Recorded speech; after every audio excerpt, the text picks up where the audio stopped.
നമസ്കാരം. Media one call സെന്ററിലേക്ക് എല്ലാ പ്രിയ പ്രേക്ഷകർക്കും സ്വാഗതം. പലർക്കും ഭക്ഷണം വിഴുങ്ങുമ്പോൾ പ്രയാസം അനുഭവപ്പെടാറുണ്ട് അല്ലെ?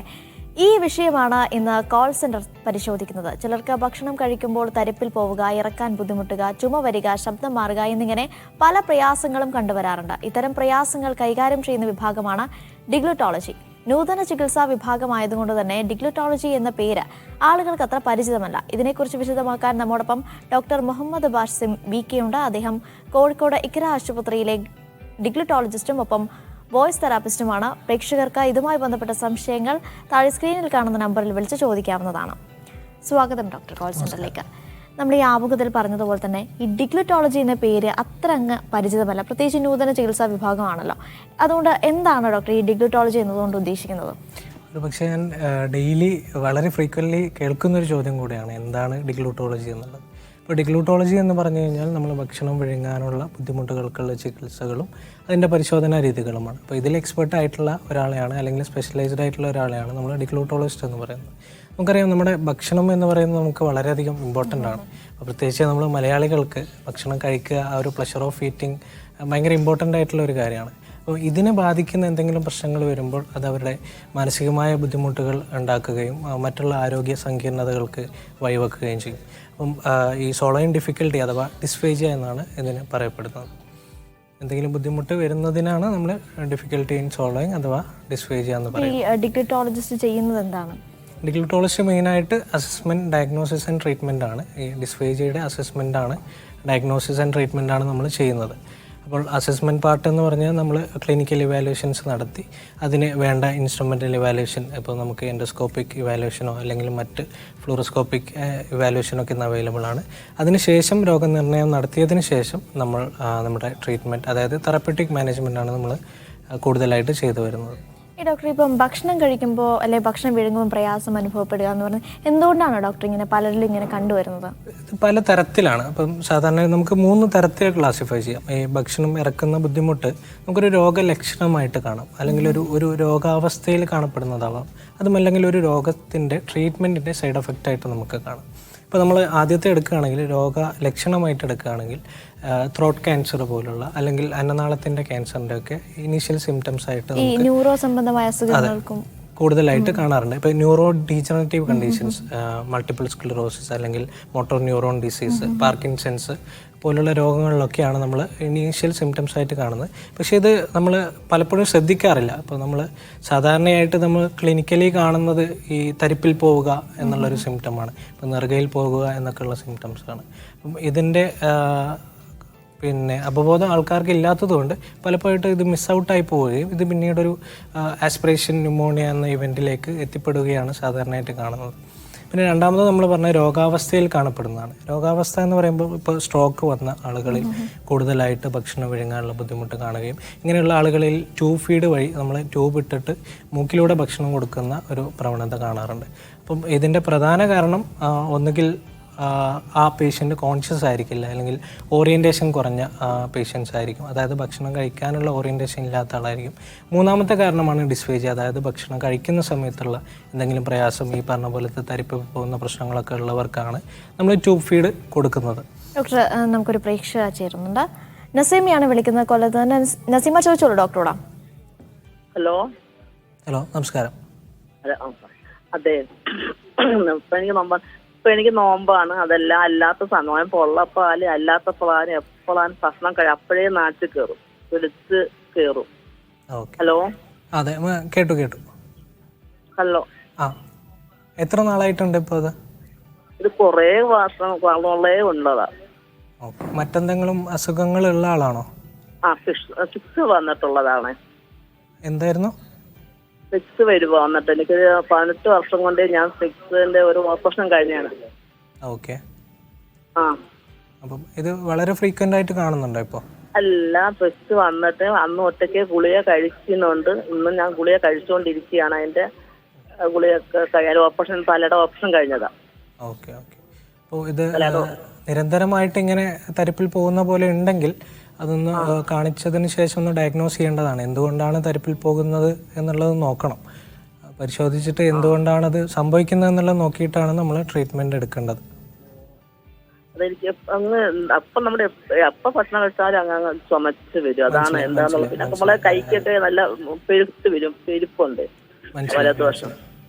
മനസ്സിലായി. പ്രധാനമായിട്ടും നമ്മൾ ഡയഗ്നോസ് ചെയ്തതിന് ശേഷമാണ് ഇതിൻ്റെ ട്രീറ്റ്മെൻറ്റ് എന്താണെന്ന് നോക്കേണ്ടത്. ഫിറ്റ്സിൻ്റെ ഹിസ്റ്ററി ഉള്ളത് കൊണ്ട് തന്നെ എന്തുകൊണ്ടാണ് ഇത് വരുന്നത്, ന്യൂറോളജിക്കൽ ഇൽനെസ്സിൻ്റെ അസോസിയേറ്റഡ് ആയിട്ട് വരുന്നതാണോ എന്നുള്ളതൊന്ന് പരിശോധിക്കേണ്ടതായിട്ടുണ്ട്. സാർ, ഡോക്ടർ, നമുക്ക് മറ്റൊരു പ്രേക്ഷക കൂടി ചേരുന്നുണ്ട്. മുഹമ്മദ് ഹസനാണ് വിളിക്കുന്നത് മലപ്പുറത്ത് നിന്ന്. ചോദിച്ചോളൂ. Good evening doctor. Good evening. ഞാൻ ഭക്ഷണം കഴിക്കുന്ന സമയത്ത് ചില സമയത്ത് മാത്രം ഈ തൊണ്ടയിൽ ഇങ്ങനെ തടയുന്നത് പോലെ അങ്ങനെ അനുഭവപ്പെടാറുണ്ട്.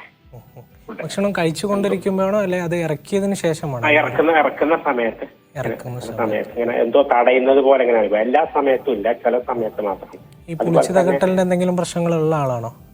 ഇല്ല, അങ്ങനെയൊന്നുമില്ല. അങ്ങനെയൊന്നുമില്ല. ഇതിപ്പോ എത്ര നാളായി തുടങ്ങിയിട്ട്? ഇതൊരു 5-6 മാസമൊക്കെ ആയിട്ട് എനിക്ക് ഇങ്ങനെ തുടങ്ങിയിട്ടുണ്ട്. ഇത് കൂടി വരുന്നുണ്ടോ? അത് തരിപ്പിൽ പോകുന്ന അല്ലെ പിന്നെ കെട്ടി നിൽക്കുന്നത് പോലെ അങ്ങനെ വരുന്നുണ്ട്. ഇടക്കിടക്ക് തരിപ്പിൽ പോകുന്ന പ്രശ്നം വരുന്നുണ്ട്. ഇത് പിന്നെ കൂടി വരികയാണോ അല്ലെങ്കിൽ എങ്ങനെയാണ്? അത് അതേപോലെ തന്നെയാണോ? കൂടി വരികയാണ്. ഇത് ഈ തരിപ്പിൽ പോകുന്നതൊക്കെ പെട്ടെന്ന് എപ്പോഴെപ്പോഴും ഉണ്ടായി ഇങ്ങനെ വരുന്നുണ്ട്. എത്ര വയസ്സുണ്ട്? 53. ഓക്കെ. അപ്പം നമുക്ക് ഒരു കൺക്ലൂഷനിലേക്ക് എത്താൻ പറ്റില്ല. എന്നാലും എന്തെങ്കിലും സ്ട്രക്ചറൽ അബ്നോർമാലിറ്റി ഉണ്ടോ എന്നുള്ളത് നോക്കേണ്ടതാണ്. ഈ തടസ്സം നേരിടുന്നത് കൊണ്ട് സ്ട്രക്ചറലി എന്തെങ്കിലും ബുദ്ധിമുട്ടുണ്ടോ എന്നുള്ളത് നമുക്ക് നോക്കണം. ചിലപ്പോൾ ഒരു എൻഡോസ്കോപ്പിക് ഇവാലുവേഷൻ വേണ്ടി വരും. സ്ട്രക്ചറലി എന്തെങ്കിലും തൊണ്ടയിലോ അല്ലെങ്കിൽ അന്നനാളത്തിൻ്റെ ഭാഗത്തോ എന്തെങ്കിലും ബുദ്ധിമുട്ടുണ്ടോ എന്നുള്ളത് നോക്കണം. യെസ് ഡോക്ടർ, നമ്മൾ തിരിച്ചു വരുമ്പോൾ നമ്മൾ നേരത്തെ ഇത് എങ്ങനെയാണ് അതിൻ്റെ ഒരു എന്തുകൊണ്ടാണ് ഉണ്ടാകുന്നതെന്ന് പറഞ്ഞു. പക്ഷേ ഇത് ആരിലൊക്കെയാണ് ഡോക്ടർ കാണാൻ സാധ്യതയുള്ളത്? ഇപ്പം കൂടുതൽ വിളിച്ചവരും എനിക്ക് തോന്നുന്നൊരു കുറച്ചുകൂടി ഏജ്ഡ് ആയ ആളുകളാണ്. അപ്പോൾ ആരിലൊക്കെയാണ് ഡോക്ടർ ഇങ്ങനെ കണ്ടുവരാൻ സാധ്യതയുള്ളത്? സാധാരണയായിട്ട് നമ്മൾ പറയുകയാണെങ്കിൽ മുലയൂട്ടുന്ന കുട്ടികൾ മുതൽ പ്രായമുള്ള ആളുകളിൽ വരെ നമുക്കിത് കാണാൻ പറ്റും. ഇതിൻ്റെയൊക്കെ കോസസ് ഡിഫറെൻ്റ് ആയിരിക്കും എന്ന് മാത്രം. ഇപ്പോൾ മുലയൂട്ടുന്ന കുട്ടികളിലാണെങ്കിൽ ഇപ്പം ജനിച്ച ഉടനെ പ്രീമച്വർ ആയിട്ടുള്ള ബേബീസിൽ കാണാറുണ്ട്. അതുപോലെ ജന്മനാ ഉള്ള വൈകല്യങ്ങളുള്ള കുട്ടികളിൽ ഒക്കെ നമുക്കിത് കാണാറുണ്ട്. പിന്നെ കുറച്ചുകൂടെ പ്രായമുള്ള ആളുകളിൽ ഈ പറഞ്ഞ പോലെ നമ്മൾ നേരത്തെ സൂചിപ്പിച്ച പോലെയുള്ള ക്യാൻസർ പോലുള്ള രോഗങ്ങളുള്ള അല്ലെങ്കിൽ ന്യൂറോ ഡീജനറേറ്റീവ് പാർക്കിൻസൺസ് പോലുള്ള അല്ലെങ്കിൽ മുമ്പ് സ്ട്രോക്ക് വന്നത് അല്ലെങ്കിൽ ഇപ്പോൾ സ്ട്രോക്കിലൂടെ കടന്നു പോകുന്ന ആളുകളിലൊക്കെയാണ് ഭൂരിഭാഗം കാണുന്നത്.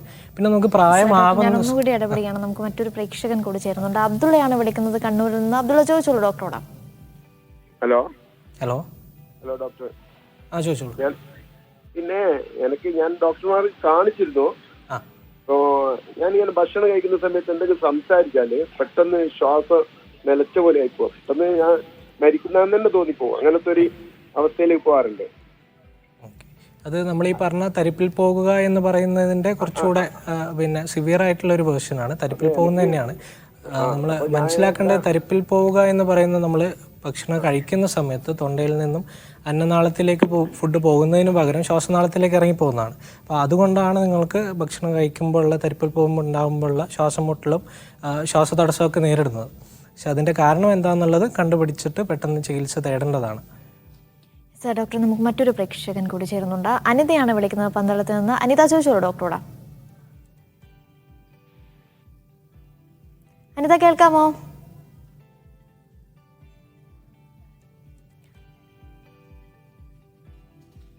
അനിത, കേൾക്കാമോ? ഡോക്ടർ ചോദിച്ചോളൂ. തൈറോയിഡിന്റെ അസുഖമുണ്ട്. ഹലോ, പറഞ്ഞോളൂ. ഡോക്ടർ, എനിക്ക് തൈറോയിഡിന്റെ അസുഖമുണ്ട്. അപ്പൊ ചെറിയൊരു തടുപ്പ് പോലെ ഉണ്ട്. അപ്പൊ അന്നേരം ഹലോ പറഞ്ഞോളൂ. അപ്പൊ തൊണ്ടയ്ക്ക് ചെറിയ തടുപ്പുണ്ട്. അപ്പൊ ആഹാരം കഴിക്കുമ്പോ ചുമ വരും. ചിലപ്പോ ആഹാരം ഇടപെടുകയാണ്. അനിത, ടിവിയുടെ വോളിയം ഒന്ന് കുറച്ച് വെച്ചതിന് ശേഷം ഫോണിൽ മാത്രം ശ്രദ്ധിച്ച് സംസാരിക്കാമോ? ശബ്ദം കുറച്ച് വെച്ചത്.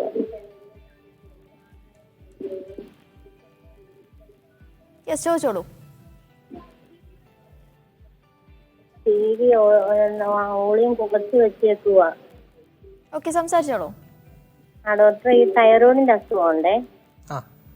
അപ്പൊ അതിന് ആഹാരം കഴിക്കുമ്പോ അവിടെ ചെറിയൊരു തടുപ്പ് പോലെ ഉണ്ട്. ഡോക്ടറെയൊക്കെ കണ്ടതാണ്.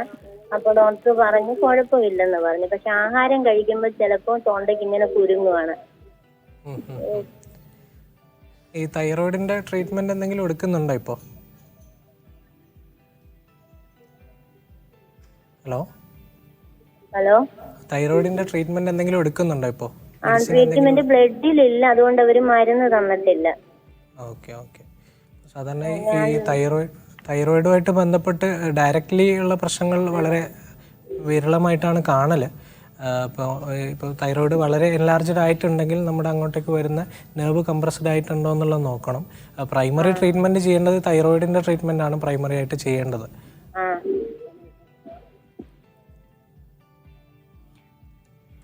യെസ്, നമുക്ക് ഡോക്ടർ ഒരു ചെറിയ ഇടവേള ആവശ്യമാണ്. അതിനുശേഷം വളരെ വേഗത്തിൽ തിരിച്ചത്. കോൾ സെന്ററിലേക്ക് വീണ്ടും സ്വാഗതം. ഭക്ഷണം വിഴുങ്ങുമ്പോൾ ഉണ്ടാക്കുന്ന പ്രയാസത്തെക്കുറിച്ചാണ് നമ്മൾ ചർച്ച ചെയ്തുകൊണ്ടിരിക്കുന്നത്. ഡോക്ടർ, നമ്മൾ തിരിച്ചു വരുമ്പോൾ ഈ തരിപ്പിൽ പോവുക എന്നൊക്കെ നമ്മൾ സാധാരണഗതിയിൽ പറയാറുണ്ടല്ലോ. യഥാർത്ഥത്തിൽ എന്താണ് ഡോക്ടർ ഇങ്ങനെ സംഭവിക്കുന്നത്, നമ്മുടെ തൊണ്ടയിൽ ഉണ്ടാകുന്ന മാറ്റം? ഈ തരിപ്പിൽ പോവുക എന്ന് പറയുമ്പോൾ ആൾക്കാർ മനസ്സിലാക്കി എന്താണെന്ന് വെച്ച് കഴിഞ്ഞാൽ നെറുകയിൽ പോകുക എന്നൊക്കെ പറയും. അപ്പം കഴിക്കുന്ന സമയത്ത് ഇത് തലയിൽ എവിടെയോ കയറി പോകുന്ന എന്നുള്ളൊരു തെറ്റിദ്ധാരണയുണ്ട്. എന്നാൽ നമ്മുടെ തൊണ്ടയിൽ നിന്നാണ് ശ്വാസനാളവും അന്നനാളവും വേർപിരിയുന്നത്.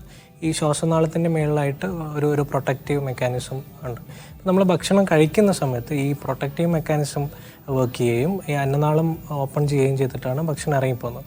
ഇതിലെന്തെങ്കിലും ഈ ഒരു കോർഡിനേറ്റഡ് മൂവ്മെൻറ്റിൽ എന്തെങ്കിലും ബുദ്ധിമുട്ട് വരുമ്പോഴാണ് തരിപ്പിൽ പോകുന്നത്. അപ്പോൾ ബേസിക്കലി പറഞ്ഞു കഴിഞ്ഞാൽ തരിപ്പിൽ പോവുക എന്ന് പറയുന്നത് നമ്മളെ ഭക്ഷണ പദാർത്ഥം അല്ലെങ്കിൽ വെള്ളം അല്ലെങ്കിൽ നമ്മുടെ ഉമിനീര് അത് ലങ്സിലേക്ക് പോകുന്നതിനെയാണ് നമ്മൾ തരിപ്പിൽ പോവുക എന്ന് പറയുന്നത്. ഡോക്ടർ, ഇപ്പം നമ്മൾ ഈ തരിപ്പിൽ പോകുന്ന സമയത്ത് പലപ്പോഴും ചെയ്യാറുള്ള ഈ തലയിൽ തട്ടുക അങ്ങനെയൊക്കെ, അതുകൊണ്ട് വല്ല കാര്യമുണ്ടോ സയൻറ്റിഫിക്കലി നോക്കുമ്പോൾ? തലയിൽ തട്ടുക എന്ന് പറയുമ്പോൾ സയൻറ്റിഫിക്കലി അങ്ങനെ ഒരു ഇതില്ല. അത് നമ്മൾ സ്വാഭാവികമായിട്ട് ഞാൻ നേരത്തെ പറഞ്ഞ പോലെ ഈ തലയിൽ കയറി പോകുന്നുണ്ടോ എന്ന് വിചാരിച്ചിട്ടാണ് തലയിൽ തട്ടുന്നത്. അപ്പം നമുക്ക് ഒരു ചോക്കിംഗ് എപ്പിസോഡൊക്കെ വന്നു കഴിഞ്ഞാൽ നമുക്ക് ഫസ്റ്റ് എയ്ഡായിട്ട് ഹാംലിച്ച് മാനോവർ പോലുള്ള മാനോവേഴ്സ് ചെയ്തിട്ട് ആളെ റിക്കവർ ചെയ്തെടുക്കാൻ പറ്റും. അല്ലാതെ തലയിൽ തട്ടുക എന്ന് പറയുന്നത് അതിന് സയൻറ്റിഫിക് ആയിട്ട് ഇങ്ങനെ പെട്ടെന്ന് സംഭവിച്ചത് അപ്പോൾ നമുക്ക് ആദ്യമായിട്ട് ചെയ്യാൻ പറ്റുന്ന ഫസ്റ്റ് എയ്ഡ് എന്തെങ്കിലും ഉണ്ടോ? സാധാരണയായിട്ട് നമ്മളിപ്പം ഒരു പബ്ലിക് സ്പേസിൽ അല്ലെങ്കിൽ ഒരു പെട്ടെന്ന് ഇപ്പം നേരത്തെ പറഞ്ഞ പേഷ്യൻ്റ് പറഞ്ഞ പോലെ തന്നെ പെട്ടെന്ന് കഴിക്കുന്ന സമയത്ത് ഒരു ചോക്കിംഗ് എപ്പിസോഡ് സംഭവിക്കുകയാണെങ്കിൽ ഹാംലിച്ച് മാനോവർ ചെയ്തിട്ട് ആളെ എയർവേയിൽ നിന്നും എന്തെങ്കിലും കുടുങ്ങി നിൽക്കുന്നുണ്ട് അത് പുറത്തെടുക്കാൻ പറ്റും. അങ്ങനെ ഉദ്ദേശിക്കുന്നത് ഹാംലിച്ച് മാനോവർ എന്ന് പറഞ്ഞു കഴിഞ്ഞാൽ നമ്മൾ ആ വ്യക്തിയുടെ ബാക്കിൽ നിൽക്കുകയും ആ വ്യക്തിയെ നിർത്തിക്കൊണ്ട് നമ്മൾ നമ്മുടെ ഫിസ്റ്റ് ഉപയോഗിച്ചുകൊണ്ട് നമ്മളൊരു മീഡിയം സ്റ്റേണത്തിൻ്റെ അവിടെ വെച്ച് കൈ വെച്ചുകൊണ്ട് നല്ല ബലത്തിൽ പ്രസ് ചെയ്യുക എന്നുള്ളതാണ്. ഒരു 5 ടൈംസ് പ്രസ് ചെയ്തുകൊണ്ട് ആളെ ശ്വസിക്കാൻ വേണ്ടിയിട്ട് അല്ലെങ്കിൽ എന്തെങ്കിലും കുടുങ്ങിയിട്ട് ഇപ്പം കുട്ടികളിലൊക്കെ ആണെങ്കിൽ എന്തെങ്കിലും കുടുങ്ങിയിട്ടുണ്ടെങ്കിൽ അത് പുറത്തെടുക്കാൻ കൂടെ വേണ്ടിയിട്ടാണ്. അപ്പം അവർക്ക് തിരിച്ച് ശ്വസിക്കാൻ പറ്റും. അല്ലാന്നുണ്ടെങ്കിൽ അതവിടെ കുടുങ്ങി നിന്നിട്ട് ശ്വാസം മുട്ടിയിട്ട് മരണം വരെ സംഭവിക്കാനുള്ള കാരണമാവും. ഡോക്ടർ, ഇപ്പോൾ നേരത്തെ സൂചിപ്പിച്ച പോലെ പല അസുഖങ്ങളുടെയും ലക്ഷണങ്ങളായിട്ട് വരെ ഡിഫൈജിയ എന്ന് പറയുന്ന സാധനം ഉണ്ടാവാറുണ്ടെന്നാണ് ഡോക്ടർ പറഞ്ഞത്.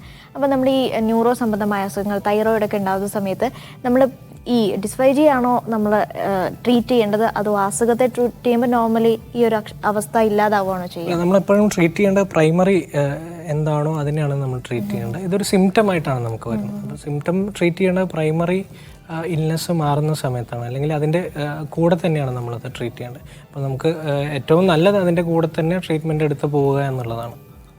അല്ലാതെ അതിൻ്റെ കൂടെ തന്നെ എടുക്കുക, അല്ലാതെ സെപ്പറേറ്റ് ഇപ്പം ഇത് മാത്രമായിട്ടൊരു അസുഖമായിട്ട് വരുന്ന സാഹചര്യമാണെങ്കിലോ അത് ലക്ഷണമാണോ അതോ വളരെ അങ്ങനെ എന്തെങ്കിലും സംഭവിക്കുന്നത് സാധാരണയായിട്ട് ഏതെങ്കിലും അസുഖത്തിനെ അസോസിയേറ്റ് ചെയ്തിട്ടാണ് സാധാരണ കണ്ടുവരാറുള്ളത്.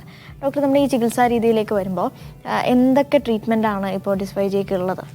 ഈ ഡിസ്ഫേജിയ ട്രീറ്റ്മെൻറ്റ് എന്ന് പറയുമ്പോൾ ഒരു മൾട്ടി ഡിസിപ്ലിനറി അപ്രോച്ചാണ്. ഒരു ലാരിങ്കോളജിസ്റ്റ്, ഒരു ഡിഗ്ലൂട്ടോളജിസ്റ്റ്, ഒരു ഡയറ്റീഷ്യൻ, സ്റ്റാഫ് നഴ്സൊക്കെ അടങ്ങുന്ന, അല്ലെങ്കിൽ ഇപ്പോൾ ന്യൂറോ സംബന്ധമായ ആണെങ്കിൽ ന്യൂറോളജിസ്റ്റൊക്കെ അടങ്ങുന്ന ഒരു ടീമായിരിക്കും.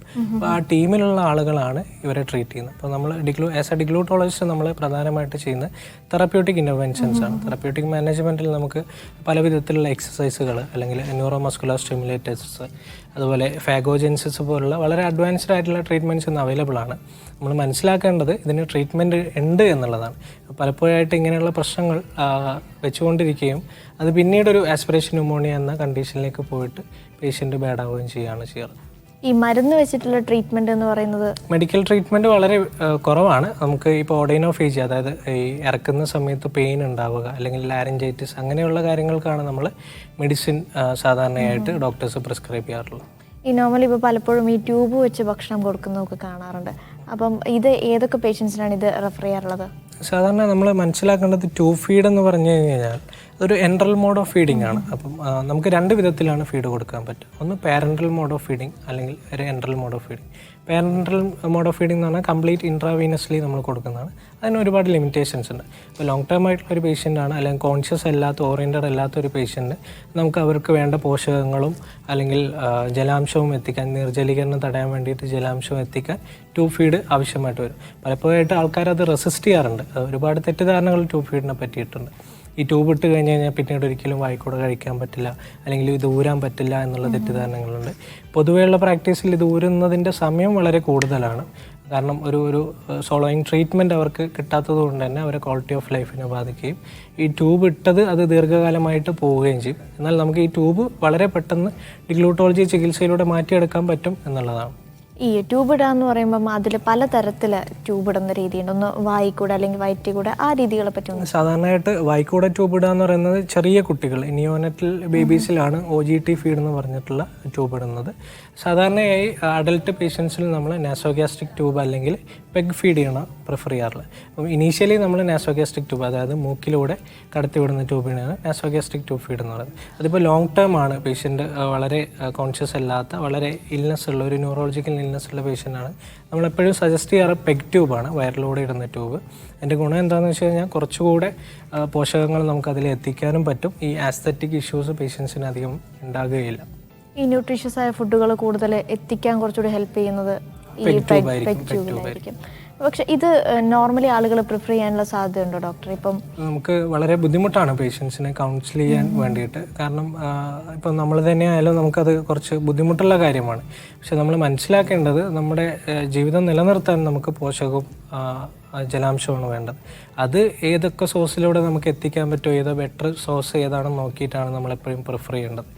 അവിടെ നമ്മൾ ഇമോഷണലി ഡാമേജ് ആവുന്നതിന് പകരം അതിൽ പ്രിഫർ ചെയ്യുക എന്നുള്ളത് തന്നെയാണ് എൻ്റെ ഒപ്പീനിയൻ. ഈ സമയമുണ്ടോ ഡോക്ടർ? അതായത് ഇപ്പം ഈ ട്യൂബ് ഇപ്പം മൂക്കിൽ കൂടെ ഇടുകയാണെങ്കിൽ അത് 1 മാസം 1 ആ സമയത്തെ പാടുള്ളൂ, അങ്ങനെ എന്തെങ്കിലും ഉണ്ടോ?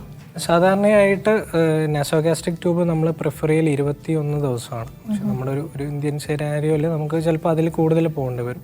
ഈ 21 ദിവസത്തിൽ തന്നെ 12 ദിവസം കൂടുമ്പോൾ ട്യൂബ് മാറ്റിയിടണം. ഈ ട്യൂബ് കട്ടി വെക്കുന്ന പ്രശ്നങ്ങളൊക്കെ ഉണ്ട്. എന്നാൽ അതല്ലാതെ മറ്റ് ട്യൂബുകൾ ഇന്ന് അവൈലബിൾ ആണ്. എന്നാൽ പൊതുവേ നമ്മൾ 12 ദിവസം കൂടുമ്പോൾ ഈ ട്യൂബ് മാറ്റിയിടേണ്ട അവസ്ഥ വരും. 21 ദിവസം എക്സീഡ് ആയി പോകുന്ന പേഷ്യൻസിൽ നമ്മളെപ്പോഴും പെഗ്ഗാണ് പ്രിഫർ ചെയ്യാറ്. ഈ ട്യൂബ് കൂടെ ഭക്ഷണം കൊടുക്കുന്ന ഈ കെയർ ടേക്കേഴ്സ് ചെയ്യേണ്ട കാര്യങ്ങൾ എന്തൊക്കെയാണ്? വളരെയധികം ഇമ്പോർട്ടൻ്റ് ആണത്. കാരണം കെയർ ടേക്കേഴ്സിൻ്റെ ശ്രദ്ധക്കുറവ് മൂലം ഒരുപാട് പേഷ്യൻസിന് ആസ്പിറേഷൻ ന്യൂമോണിയ വരാൻ ചാൻസ് ഉണ്ട്. ഇപ്പോൾ ട്യൂബിലൂടെ ഭക്ഷണം കൊടുക്കുന്നവരാണ് നമ്മളെപ്പോഴും കാണുന്ന ഒരു സിനാരിയോ ആണ്, അവരെ കിടത്തിയിട്ട് ഫുഡ് ട്യൂബിലൂടെ കൊടുക്കുക. ട്യൂബിലൂടെ ആണല്ലോ, അതുകൊണ്ട് കിടത്തിയിട്ട് കൊടുക്കുക. അത് ഭയങ്കര റോങ് ആണ്. നമ്മൾ കിടത്തിയിട്ട് കൊടുക്കുന്ന സമയത്ത് ഭക്ഷണം തിരിച്ച് കയറി വന്നിട്ട് അത് തരിപ്പ് പോകാനുള്ള, സെക്കൻഡറി ആസ്പിറേഷൻ എന്ന് പറയും, തരിപ്പ് പോകാനുള്ള ചാൻസസ് കൂടുതലാണ്. അതുപോലെ തന്നെ ഈ ട്യൂബ് കൂടെ ഫീഡ് കൊടുത്തിട്ട് പെട്ടെന്ന് കിടക്കുന്നതും ഈ പറഞ്ഞ റിഫ്ലക്സ് ഉണ്ടാക്കാനുള്ള സാധ്യത കൂടുതലാണ്. അപ്പം ടേക്ക് കെയർ ചെയ്യേണ്ട പേഷ്യൻസ് വളരെയധികം ഇമ്പോർട്ടൻസ് ഉണ്ട്. എങ്ങനെയാണ് ഫീഡ് കൊടുക്കേണ്ടത് എന്നുള്ളത് അത് നന്നായിട്ട് ഫോളോ ചെയ്യേണ്ടതാണ്. ഏതായാലും വളരെയധികം നന്ദി സർ.